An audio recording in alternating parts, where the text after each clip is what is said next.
Bom, galera, boa noite.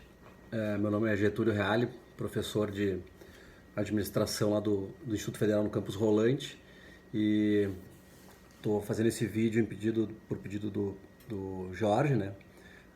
Uma retribuição que ele foi lá no campus falar um pouco da pesquisa dele, da perspectiva de pesquisa que ele trabalha, e a ideia era que eu fosse aí falar com vocês, fazer uma aula para vocês também, mas como eu dou aula na quinta-feira, não teve como eu me deslocar até aí, então a gente vai fazer essa tentativa de uma de eu contar aqui um pouco para vocês da perspectiva qualitativa de CCT, interpretativista, por vídeo. Até eu comentei com o Jorge, né, ele me pediu um pouco em cima da hora e eu disse, mas não consegui preparar e tal. E ele falou, vai, vamos lá, negócio roots, né, na freestyle. Ele me botou a pilha, eu gostei da ideia, mas também fiquei pensando assim, hoje de noite eu vou fazer, como é que eu vou fazer? E aí eu pensei que o caminho mais possível nessa situação, e também que eu acho que, porque eu até comentei com o Jorge, né, eu sou um cara falando ali, pode ser algo monótono, né? E a forma para talvez ser um pouco menos monótono é contar um pouco da minha história até essa chegada a essa perspectiva interpretativista, né, que é bastante diferente de como o Jorge faz pesquisa. O Jorge procura entender comportamento do consumidor e, e falar um pouco assim dessa chegada nessa perspectiva interpretativista e que no marketing a gente chama de Consumer Culture Theory, ou teoria de cultura do consumo, né? Então, vou ter que dizer que eu não molhar o verbo aqui. Eu ando ficando meio rouco muito facilmente. Então, assim, a minha história, eu comecei a tentar, eu introduzi nessa história da CCT, da teoria da cultura do consumo, porque na época eu comecei meu mestrado, né, uma das coisas que eram muito fortes na minha vida, ainda é, mas eu estava muito envolvido, especialmente naquela época, era futebol, né? Torcida de futebol, eu ia muito aos jogos do Grêmio, eu vi aquele ano de 2007, o Grêmio estava vindo na segunda divisão com muita intensidade, vi aquela geral do Grêmio, né, com toda aquela loucura com muita intensidade, e eu ficava me perguntando, assim, né, ao mesmo tempo eu estava tendo, né, tive aulas de comportamento do consumidor na faculdade, na graduação, e depois tive também no mestrado, né, comecei a mestrar em 2009, e eu vi aquelas teorias sobre comportamento do consumidor, basicamente, se a gente pegar os livros de comportamento do consumidor, né, esses do Solomon, esses principais livros que a gente encontra nas bibliotecas, eles vão tratar o consumidor como um cara racional, né, que vai lá, de repente sente uma necessidade, então busca informação no mercado, avalia alternativas, então toma uma decisão, né, buscando maximizar a sua utilidade, né, ou eventualmente tem aquelas decisões mais de rotina, de hábito, assim, mas tudo tratado de uma forma como o ser humano sendo alguém bastante racional, tudo muito pensado, tudo muito compartimentado, as coisas acontecendo em fases. E eu tinha aquela experiência de ir no estádio de futebol, e na geral do Grêmio, 2007, loucura pura, bebida liberada dentro do estádio, Grêmio vindo da segunda divisão, a galera não parava de cantar, 20 mil pessoas cantando desesperadamente, avalanche, então era um êxtase, assim, era uma loucura que eu não conseguia entender. E eu olhava, estou estudando administração, quero fazer um mestrado, eu leio todas essas coisas e nada faz sentido para mim, nada explica aquela loucura. No entanto, é uma situação de consumo envolvendo milhões de pessoas. O futebol é uma paixão extremamente intensa que envolve. Mesmo quem não gosta acaba estando envolvido, até porque se incomoda com toda essa presença do futebol. Né? Então, é justo, é válido estudar e tentar entender isso.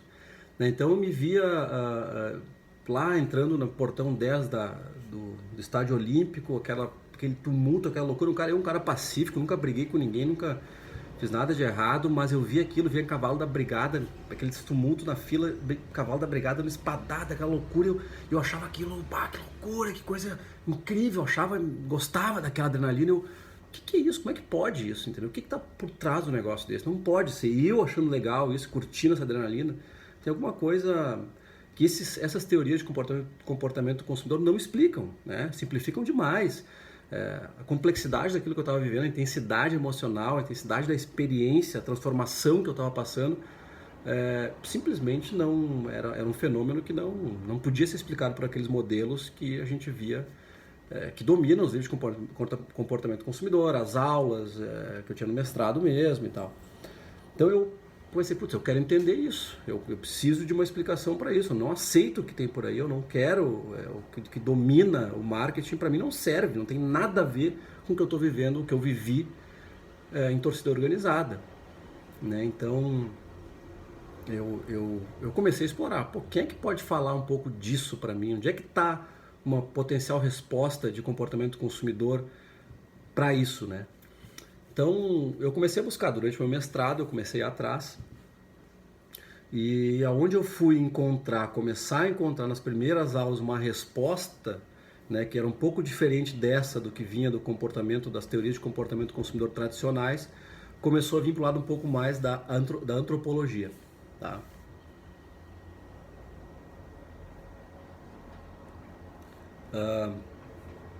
Era uma perspectiva de conhecimento assim que pressupunha a, a questão da experiência das pessoas, tal qual vivida na prática, assim, como algo central, né? Enquanto eu via nos modelos de comportamento do consumidor mais, né, com base num pressuposto, uma racionalidade do ser humano, algo bastante afastado disso, né? Então eu comecei a ver, a antropologia fala em complexidade, fala em experiência, né? Fala em relações sociais mais amplas, né? Então aquela coisa da massa, eu me transformando lá no meio das outras pessoas, assim, sentindo prazer em coisas que eu não estava acostumado, que eu achava que eram, né? Pô, um cara pacífico, como é que eu vou achar legal, cavalo, brigada, espadada e tal. Então eu vi, bom, aqui tem um espaço um pouco maior para essa coisa mais visceral, essa coisa mais intensa, essa coisa mais complexa, difícil de compreender, essa loucura, né? Eu comecei a chamar, quando eu comecei a estudar, não só eu, né? Todo mundo chama de loucura e muitos autores também, do futebol. Então, assim, não, ali, por esse caminho da antropologia, que gera... E aí eu vou começar a entender por quê, né? É que esse caminho da antropologia, ele busca gerar conhecimento por aproximação ao fenômeno, as práticas das pessoas e as coisas com as quais elas lidam, na situação real de vivência, na situação real da experiência. Enquanto os outros modelos tendem a pesquisar o consumidor em situações hipotéticas ou situações de laboratório, né, experimento no geral, né, claro que agora está mudando, né, muito, até pela crítica que a própria antropologia ou essa perspectiva antropológica no marketing veio fazendo, né, experimentos de campo e tal, mas não tentar separar, não fazer pesquisa numa situação completamente separada da realidade, né? Tentar entender então a antropologia eu quero entender a cultura, eu quero entender a perspectiva de vida, o jeito de viver de um povo, de um grupo, né, na situação real de vida. Eu não posso botar em laboratório, eu não posso simular com um texto para a pessoa ler e responder, porque a realidade é tão complexa, com tantas variáveis de influência, que se eu fizer isso eu vou estar construindo uma teoria que ela é enviesada. É uma teoria que está construída em cima de vários pressupostos sobre o ser humano, que vai simplesmente confirmar suas próprias teses, né? Não vai conseguir descobrir o que realmente é essa experiência com essa dimensão visceral, emocional profunda. Então isso começou a fazer mais sentido, essa teoria começou a fazer mais sentido para mim em relação ao que eu vivia, nessa experiência que para mim era central e que eu notava que eu comecei a buscar literatura e eu via que muita gente afirmando, olha, o futebol é pouco estudado, é um fenômeno socialmente relevante, do ponto de vista econômico cresce cada vez mais, com um vulto realmente financeiro grande, envolvimento das pessoas, do Estado, o tamanho disso, da repercussão do futebol na mídia, então não, vale estudar. Eu tinha questão pessoal, tinha questão social relevante, né, afirmativa de vários autores de que precisava estudar mais e eu resolvi ir atrás. E nesse percurso, onde eu fui realmente me aprofundar e entender e ter uma perspectiva diferente sobre o comportamento de consumo do futebol, e aí tem uma dimensão gigante, tanto do pertencimento ao clube, desde o pertencimento ao clube até a compra de uma camiseta, foi na antropologia. Eu encontrei um autor aqui do Rio Grande do Sul, o Arley Damo, que buscou teorizar essa questão da paixão futebolística, né, do pertencimento ao clube. E e foi com ele que eu pude fazer essa compreensão. E ao mesmo tempo, né, e em paralelo, até um pouco antes de eu chegar no futebol, enquanto eu ainda no mestrado tateava um pouco essa busca dessa compreensão mais, como é que eu posso chamar, talvez mais, a busca pela compreensão dessa intensidade emocional, nessa complexidade, nessa loucura, nessa confusão. Eu conheci também a Consumer Culture Theory, né, a CCT, ou as teorias da cultura do consumo, e que era dentro do marketing. Né? Dentro do marketing a gente tem o marketing como uma ciência, um campo do conhecimento da prática geral, e aí tem vários subcampos, um deles é o comportamento consumidor, e dentro do comportamento consumidor a gente tem várias outras perspectivas, formas de entender os fenômenos de consumo, e uma delas era a CCT, que é dentro do marketing essa perspectiva de entender o consumo numa perspectiva mais antropológica, sociológica, que é um pouco disso que eu estava falando para vocês. É tentar, primeiro, do ponto de vista prático, ir com as pessoas onde elas estão e viver a realidade com elas. E a partir disso teorizar o que é o que é a realidade de consumo. Né? E ao mesmo tempo é uma perspectiva teórica que busca, além dessa participação, dessa aproximação à prática, a descrição dela, busca também historicizar, dizer assim, por que isso chegou aqui, além de eu viver com as pessoas, o que eu posso aprender com a história, do que chegou, o que foi acontecendo ao longo da história até chegar a esse momento, né? Então, parte do pressuposto que as coisas não são naturais e não são como elas são porque sempre foram. Né? Parte do pressuposto, se hoje eu tenho uma realidade determinada, ela foi se construindo ao longo do tempo, e para eu entender o presente, eu preciso entender a sequência de eventos, de transformações, de influências que foram ocorrendo ao longo da história.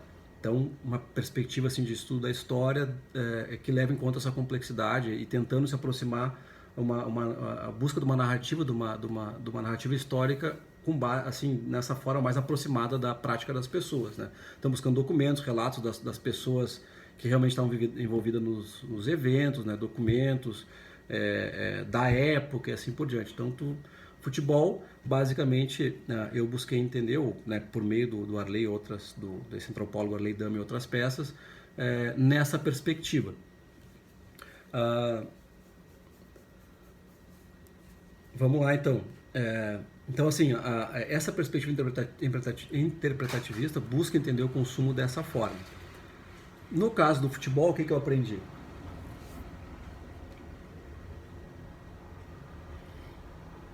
Essa intensidade de pertencimento,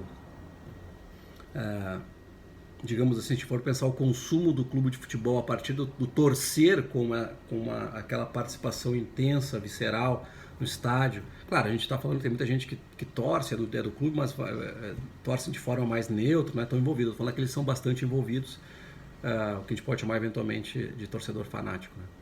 Né?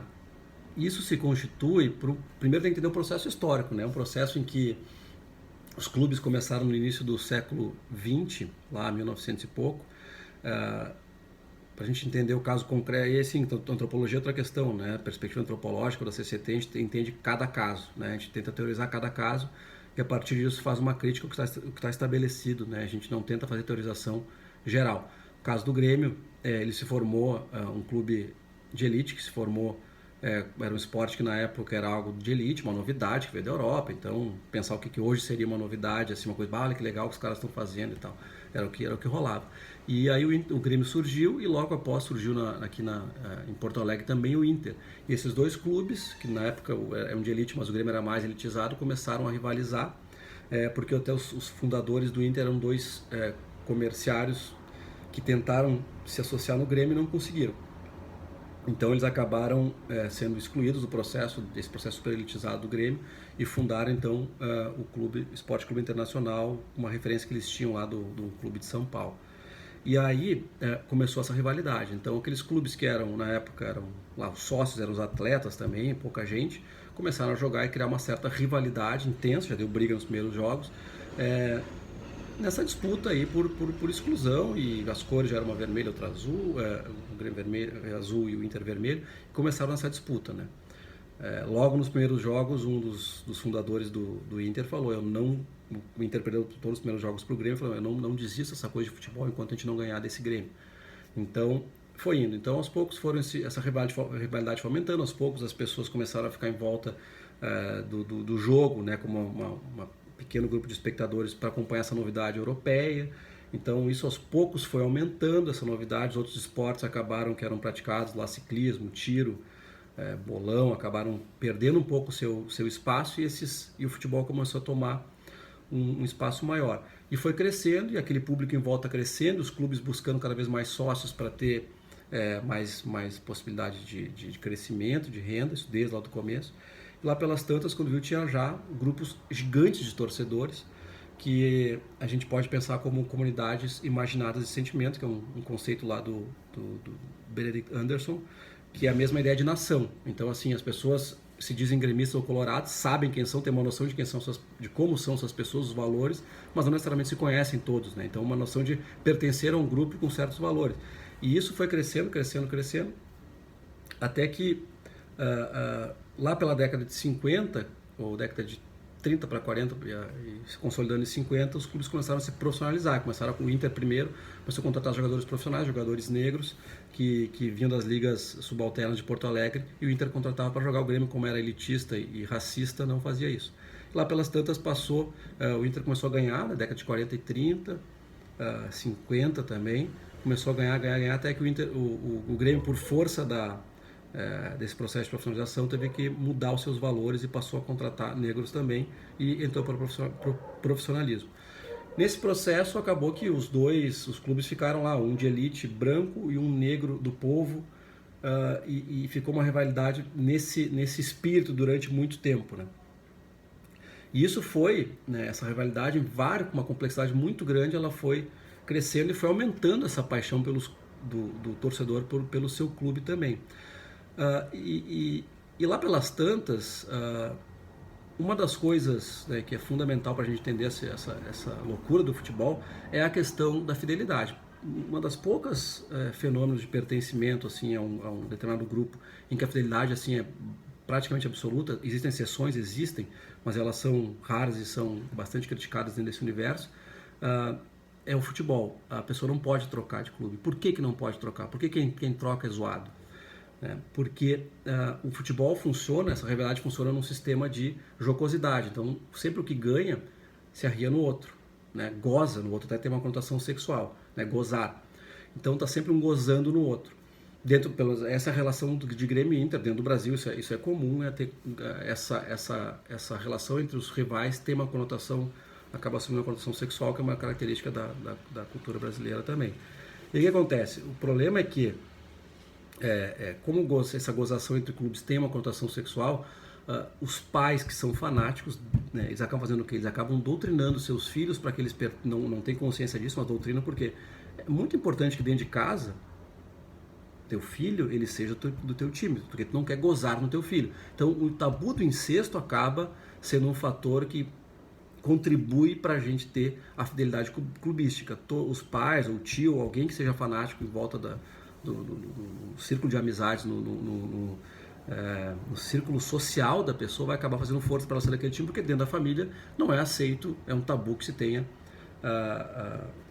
relações de caráter sexual. Então o futebol carrega na forma que acontece a jocosidade da brincadeira, da flauta, esse caráter. Então os pais fazem muito esforço para os filhos serem do mesmo time e trocar de time é uma traição. Então, por isso que porque eu vivi década de 80 e 90, o Inter perdendo, ainda assim, muito pouca diferença de torcedores. Tem alguma diferença? Tem. Os títulos fazem alguma diferença? Faz, mas é marginal. O que realmente interessa é esse processo dos torcedores fanáticos envolvidos fazerem com que os seus queridos, os seus filhos, mantenham-se dentro do mesmo time para que não ocorra esse tipo de brincadeira dentro da família, porque o negócio fica desagradável e tal, então se procura evitar. Então a fidelidade decorre disso. Então assim, todas as empresas querem, um dos termos centrais da gestão de marketing é a questão da fidelidade, né? Como é que eu torno o meu cliente fiel? Né? E esse estudo no contexto do futebol faz a gente ver que a fidelidade é algo extremamente complexo, uma fidelidade assim realmente praticamente inquebrantável como essa do futebol. A gente dificilmente vai conseguir numa empresa comercial, porque não tem todo esse histórico de uma rivalidade com outra e que depois a forma dessa rivalidade acontece com jocosidade, com conotação sexual e que por isso as pessoas evangelizam, os pais evangelizam seus filhos para serem do mesmo time. Nenhuma empresa comercial, é difícil que uma empresa comercial tenha esse tipo de relações. Por isso que a gente não vai conseguir uma fidelidade tão forte numa empresa quanto numa marca, não vai ter uma fidelidade tão intensa quanto não poder trocar de marca, que tu vai ser zoado assim intensamente como a gente tem no futebol. Então assim, esse é o tipo de explicação que assim, numa perspectiva de CCT a gente vai ter para o consumo do futebol, né, para esse pertencimento clubístico, para vários conceitos que são caros dentro da administração, como a questão da fidelidade. Fidelidade é uma marca, se quiser pensar o futebol como uma marca dentro da administração, a fidelidade é essa marca. Então assim, como é que tu explica, né?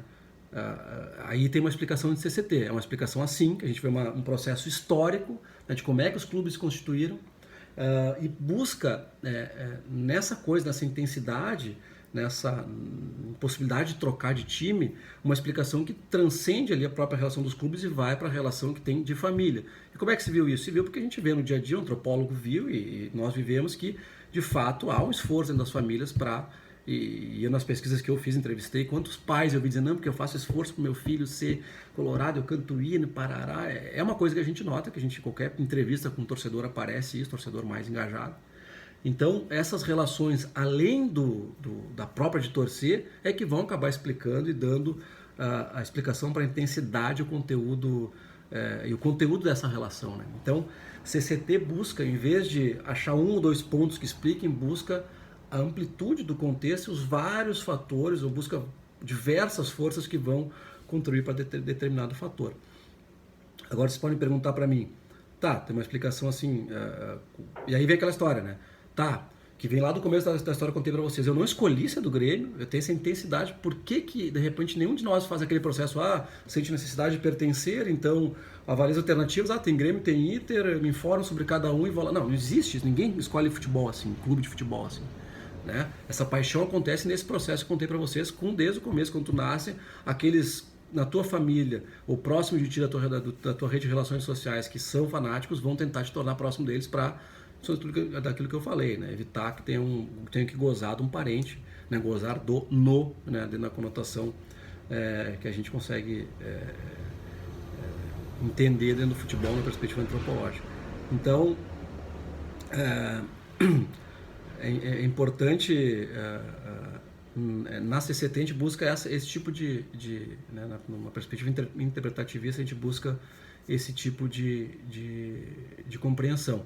Né? E como é que se entende isso? Okay? Como eu falei no começo lá para vocês, perspectiva histórica, tá com torcedores, ouvir o que eles falam, entrevistar eles, né? Se aproximar dessa realidade, viver como torcedor, ir lá ver as relações do dia a dia, né? Não ficar só no dia do jogo, ou no dia da compra, não, tem que ver o dia a dia com as famílias, considerar que tu é né? Tanto o Arley é quanto o antropólogo que eu li, e tudo isso tem que ser trazido à tona na pesquisa. Eu sou um torcedor, eu conheço a realidade, só que eu não posso ficar só na minha, eu tenho que buscar mais realidades, conviver com outras pessoas, e tudo isso vai te dar uma compreensão que tu fica seguro, né, a questão da validade, fica seguro, tem dados e fica seguro para afirmar, olha, essa cultura funciona dessa forma, tem essas relações, e vai trazer relatos.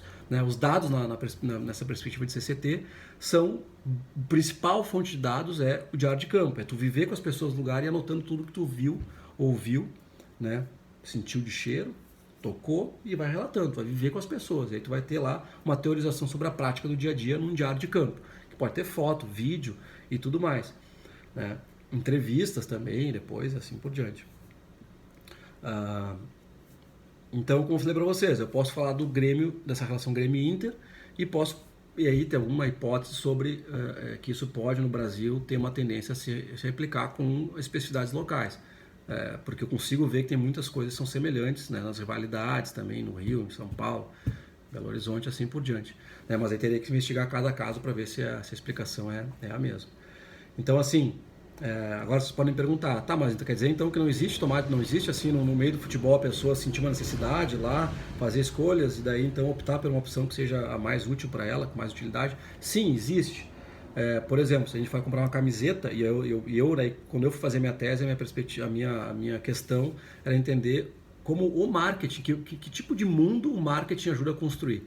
E eu usei então esse contexto do futebol e ver que tipo de mundo o marketing constrói no Grêmio. E eu tentei, uma das coisas que eu pesquisei um monte de coisa, mas uma delas foi a transferência da arena, né, do Olímpico para a arena, né? Porque ali ia ter muito marketing chegando e eu queria entender. Mas uma das coisas paralelas a essa foi a questão, por exemplo, de uma camiseta. Como é que, afinal, é só aquela loucura, a pessoa chega na loucura e compra, na paixão? Não, também ela escolhe. É que daí o próprio clube tem todo um sistema, digamos, o clube está constantemente fazendo um esforço para que as pessoas se tornem consumidores desse racional que escolhe, pensa, vai lá, toma decisão, compara. E oferece uma loja, é toda uma estrutura sociotécnica construída para esse processo de mercado e tomar de decisão. Então, quando tu entra numa loja, o vendedor vai dizer, olha, a gente tem aqui a do modelo do ano passado, que custa tanto, né? Vai ter a do torcedor, vai ter a camiseta do torcedor, a camiseta do time, cada um com preço diferente, vai ter a camisa número, o uniforme oficial, o 2, o 3, o 4, vai ter, que as mudanças são essas, a gente mudou essa gola, fez isso, é exatamente um ciclo muito parecido com o da moda, né, que está acontecendo no futebol. E o que é isso? Tu oferece opções e tu induz depois, dentro dessas opções que são lá na loja facilmente, concretamente fáceis de tu observar, de poder discernir e criar essa ideia de fazer opções, né, decidir, buscar informação, e o vendedor vai estar ali para te influenciar. Né? Então, o contexto de associação, por exemplo, é muito típico nesse sentido. Né? Eu falei para vocês, o pertencimento ao clube é essa coisa que a gente simplesmente nasce, né, por esse processo de influência de familiares, pais e amigos, etc. Não entende muito bem, não escolheu, não é racional, a intensidade é passional muito grande. E aí, o que o clube faz em relação à associação ao clube? Né? Como é que eu transformo essa questão passional em monetarizo ela? O que o clube faz? O clube então começa a criar uma série de benefícios, né, para a associação, em que eles dizem, olha, te associa, eles fazem um apelo racional na hora da associação. Não é só assim, te associa porque também usa, né? Te associa para ajudar o clube, né? Porque tu é declarado de verdade, gremista de verdade, mas também tem uma dimensão racional. Se tu associar, só em descontos, com todas as parcerias que a gente fechou, tu vai conseguir pagar a tua mensalidade.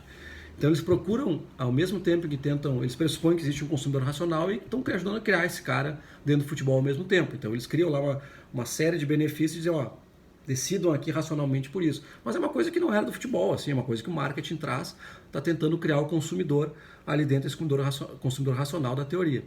Né? Então, aí é o caso que eu estava dizendo para vocês. É natural?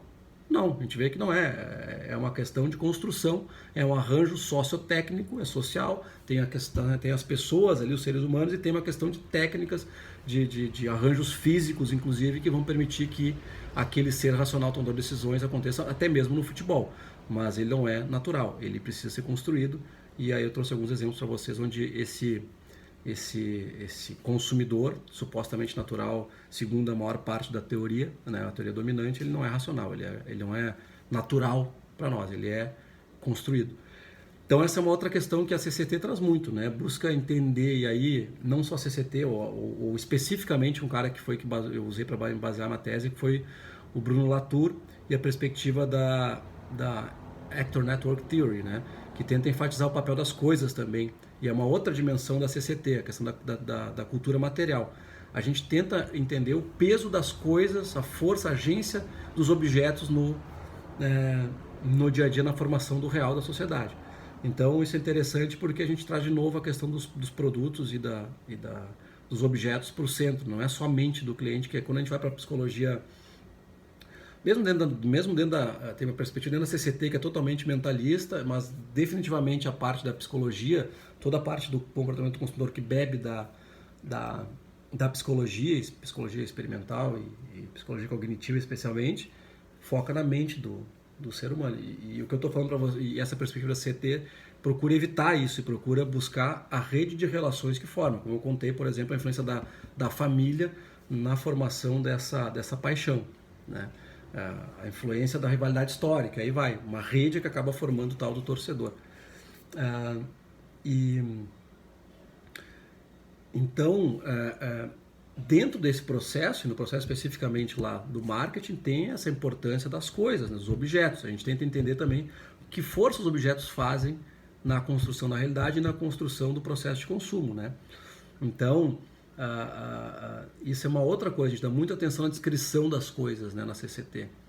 Né? Qual é o papel do estádio, por exemplo, é uma coisa que eu mostrei, assim, na transição do Olímpico para a Arena, por uma questão de luz, de proximidade dos corpos, né, que agora é só cadeira, praticamente fora geral, a luz na cara enquanto tu assiste, a proximidade do campo de jogo, tu escuta a bola, na geral a gente não via nada, tu não via o jogo, era pulando e só a torcida. A torcida prestava atenção em si mesma e nos seus próprios valores e cantos e era apoiar o tempo inteiro.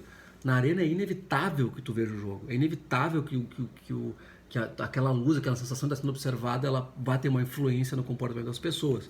Então, assim, é muito mais uma cara de teatro, de show dentro do campo, por força das coisas, do que tinha no Olímpico. Então, as cadeiras são muito largas, cadeira de ferro, né? Na arena é uma cadeira de plástico que quebra qualquer coisa. Eu vi pessoas assim só sentando e quebrando, né? Então, a materialidade do estádio faz com que o comportamento de consumo de espetáculo seja completamente diferente. E, independente do significado que as pessoas dão para as coisas, o que elas pensam disso, entende? Então, assim, com a Actor Network Theory, ou teoria ator-rede, né, do Latour, John Loy e vários outros autores, que são antropólogos, sociólogos, se deu uma nova virada dentro dessa perspectiva de mais sociológica, antropológica, que influenciou o CCT, que foi começar a olhar para as coisas também, os objetos com vida própria, no sentido que transportam também, evidente, são influenciadas pelas pessoas, mas transportam certas coisas, elas mesmas fazem certas coisas para as pessoas. Então a gente tem que olhar para isso também.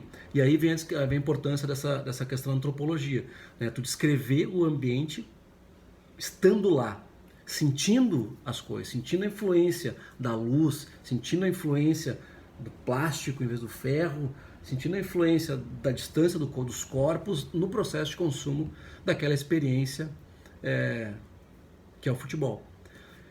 Então, assim, eu acho que de forma geral dá para ver que se busca, né, uma constante complexidade. Eu quero ver mais e mais fatores que vão explicar aquela realidade dentro de uma perspectiva de proximidade à realidade tal qual vivida pelas pessoas que a gente quer entender. Porque, afinal de contas, o que é ciência? O que a ciência busca fazer? A ciência busca explicar a realidade, né? A academia, infelizmente, que tem acontecido muito forte, a academia tem se perdido em discutir coisas para si própria, né? Então, uma teoriazinha ali, uma teoriazinha aqui, um amendoim aqui. E onde é que estão a realidade empírica tal qual vivida? A gente quer explicar o social, quer explicar como é que a vida é. Né? Então, essa perspectiva antropológica, ela se aproxima buscando a complexidade tal qual, muito mais próximo da experiência também, né? Nessa complexidade da experiência. Uma coisa que é importante nessa perspectiva é o conceito de cultura. Ele é central, ele é muito difícil de entender. Eu levei bastante tempo para entender. Mas uma das primeiras... A gente trabalha sempre na CCT, nos estudos interpretativistas, tentando entender a partir do conceito de cultura, que basicamente é a forma como as pessoas estão inseridas no mundo, a forma que elas percebem, agem, sentem o mundo. Então inclui tudo de um determinado grupo, de uma determinada pessoa. Inclusive as coisas materiais, como eu falei antes, que estão em volta dela, que ela produziu ou que influenciam ela. Né? Então, esse conceito é central e eu acho que é um dos grandes desafios e que tem uma implicação, inclusive, política muito grande. No momento que tu entende e passa a respeitar o conceito de cultura, tem implicações até políticas bastante grandes. E eu comecei a conseguir entender o conceito de cultura com uma explicação do Leslie White, que é um antropólogo americano, que foi a seguinte: eu vou tentar passar para vocês, até como provocação para vocês pensarem nesse conceito e o que ele pode representar. Eu tenho aqui um copo d'água, né? A água é esse componente aqui, né? A gente pode pensar em componente químico, H2O. Claro que esse da torneira vai ter várias outras coisas, tem cloro, né? E outros sais minerais também. Mas a água é tida como, né, se a gente pensar assim, um objeto inodoro, incolor, sem sabor, insípido, né? Seria aquele objeto mais desprovido de qualquer possibilidade de significado, né? E a gente pega aqui a água benta. Uma água que salva. Uma água que te purifica, né? Especialmente se tu é católico e acredita nisso. É uma água carregada, essa água que é uma água que eu peguei na igreja, benzida, é água benta mesmo. Porque eu levo a sério a questão da agência das coisas. Eu acredito no poder dessa água.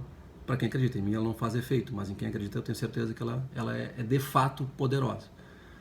Então assim, se eu derramar essa mesma água, essa água benta com todo esse poder, né, tem toda uma história por trás de purificação que, para quem crê, ela tem um poder imenso realmente de te tirar do pecado, do inferno, te levar para o céu, para a redenção.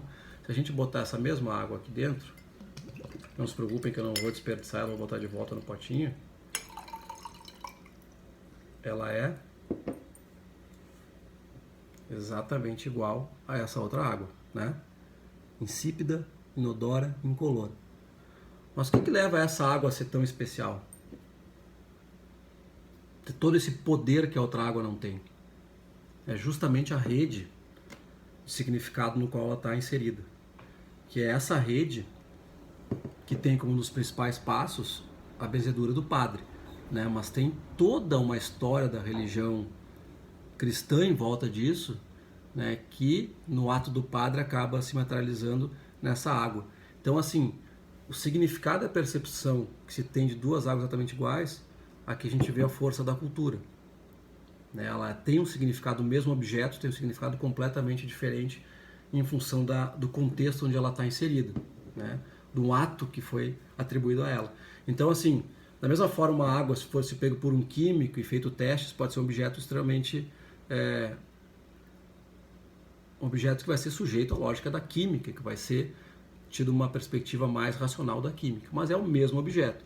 Então, assim, a cultura é isso, são as perspectivas que se formam sobre as coisas na vida. A mesma coisa, às vezes, né, do ponto de vista dos sentidos, ela pode ser completamente do ponto de vista prático na cultura. Então, o que isso implica? O conceito de etnocentrismo é muito importante. Eu tenho que entender que a minha perspectiva sobre as coisas pode ser completamente diferente da perspectiva sobre o mesmo objeto de outra pessoa. E se a gente quer conviver no mundo de forma razoável, a gente tem que respeitar essa diferença, porque as pessoas têm visões diferentes sobre o mundo. E isso é cultura, são culturas diferentes. Eu vejo o mundo, eu vejo o mesmo objeto de forma completamente diferente do que outra pessoa, Isso fica muito forte quando a gente pensa, e aí com grande contribuição da antropologia foi estudar os povos não ocidentais, povos isolados de ilhas, lá na Indonésia, na Polinésia Francesa, os nossos índios, e foram entender formas, né, cosmologias, formas de entender o mundo completamente diferentes das nossas. Então, numa perspectiva de compreensão do consumo é muito importante, porque essa lógica, dentro dessa lógica de compreender o mundo do outro, tem várias implicações, né? Agora eu estou pensando aqui, tem uma dimensão política, né, de respeito às diferenças, de respeito às formas de ver das pessoas, né? Não achar que um está querendo enganar, ou às vezes tem, mas muitas vezes não, é realmente jeito de pensar diferente, que eu acredito que tem que ser respeitado e discutido. Mas do ponto de vista das empresas, né, a gente pode ter uma relação forte com o próprio conceito de marketing que vocês devem ter aprendido já. Um bom marketing vai ser realizado quando tu entender muito bem o cliente, não é isso? Eu tenho que entender a realidade do cliente para poder satisfazer ele, né? Ou, que nem se a gente pensar no Steve Jobs da vida, não é satisfazer ele, mas conhecendo a realidade daquela pessoa, o que ela precisa, a facilidade, que no caso do Steve Jobs de toque, etc., aquela coisa do user-friendly, eu vou criar um produto que vai se encaixar na vida dela, porque eu entendo a perspectiva dela sobre o mundo. Então, assim, a antropologia, a perspectiva de CCT, do ponto de vista de gestão, pode trazer muito benefício, porque eu quero conhecer a vida das pessoas, do consumidor, os seus problemas na prática, como eles fazem, como eles realmente acontecem. Então eu vou gerar um tipo de conhecimento que vai me dar, quando eu vou estudar a realidade daquela pessoa, eu vou entender como é que meu produto pode se encaixar dentro da vida dela prática. Então eu não vou criar uma coisa que vai se vir toda torta na vida da pessoa, porque eu entendi só um pontinho na vida dela, largo um negócio totalmente desconectado. Não, eu vou entender o contexto da pessoa, a complexidade, e vou criar um produto que vai se encaixar naquela realidade. E não é à toa que muitas empresas, como a Intel, por exemplo, Xerox, já fiz há muito tempo atrás, estão contratando antropólogos para trabalhar nas suas empresas lá. E tem inclusive a chefe O departamento de engenharia da Intel é uma antropóloga. Reportagem da Forbes, ali até passei para o Jorge isso. Por quê? Porque os engenheiros tendem a fazer o chip cada vez mais rápido, mais rápido, mais rápido. Ela foca na técnica, foco no produto, né? A gente sabe as várias, ou no processo, né? Na produção. A gente sabe das várias perspectivas de marketing ao longo da história e tal. E a Intel se deu conta, cara, não, só um pouquinho, né? A gente não pode produzir esse chip que é super rápido, cada vez mais rápido, rápido, é um chip para eles mesmos, para a galera que é super ligada em tecnologia, que tá no top do game, fazendo os games, jogando os games mais top, os programas, lá Core, não sei o quê. Mas na realidade da maior parte dos consumidores, pega um consumidor indiano, ele tá lá com texto, e é o que ela fez, ela andou circulando lá pelo Oriente, com gente bem pobre, e vendo a realidade deles, do jeito que usavam, só texto, né? Praticamente só texto que usava o celular, e ligação. Então, assim, ela começou a orientar os canais. A gente tem que pensar em processador na Intel leve e que consuma pouca energia. É essa a realidade, entendeu? Da maior parte dos consumidores. Não vão ficar só nessa loucura de desenvolver o mais potente, o mais rápido, né? Então, essa sensibilidade que o antropólogo tem para os mundos diferentes daqueles que a empresa tá, que nós... Que o profissional é uma das grandes virtudes, é ter essa noção de que os mundos são diferentes, completamente diferentes, que eu preciso entender eles estando lá com eles. Né? Entender a cultura daquele povo, daquele grupo. Conseguindo fazer isso, tem tanto o lado da dimensão política de respeito, de tolerância, quanto tem o lado de gestão em que a empresa vai poder fazer produtos mais adaptados à realidade prática das pessoas. Né? Então, eu vejo... e do ponto de vista de teorização, né, do ponto de vista mais acadêmico, também fazer teorias que vão se aproximar à realidade de vida das pessoas e buscando para o lado da complexidade. Então, eu estou falando aqui dos pontos positivos que eu vejo nessa perspectiva, né? Claro que tem uma série de críticas, e eu acho que com esse vídeo, que foi um vídeo também provocativo aí em relação à perspectiva, provavelmente, de muitas coisas que o Jorge, né, de termos, especialmente a parte teórica que o Jorge coloca para vocês. E o que eu acho legal é a gente ter uma continuidade, talvez, né? Vai surgir várias perguntas em função da perspectiva de pesquisa que vocês vêm trabalhando, e eu acharia muito legal vocês fazerem as perguntas e eu tentar responder depois, né, a partir do questionamento, em função do estranhamento que vocês vão ter com essa perspectiva. Por enquanto eu acho que é isso, né? Eu acabei trazendo só exemplo do futebol, poderia ter trazido outros, mas já estamos com 42 minutos, o Jorge falou de 30 a 40 minutos, então vamos deixar para uma próxima, outras possibilidades. E, bom, obrigado pessoal, tomara que vocês consigam tirar algum proveito. Falei assim bem solto, assim, com o que veio na cabeça, não estruturado, e, bom, vamos ver, tomara que possa ajudar vocês aí. Grande abraço aí, pessoal. Até mais.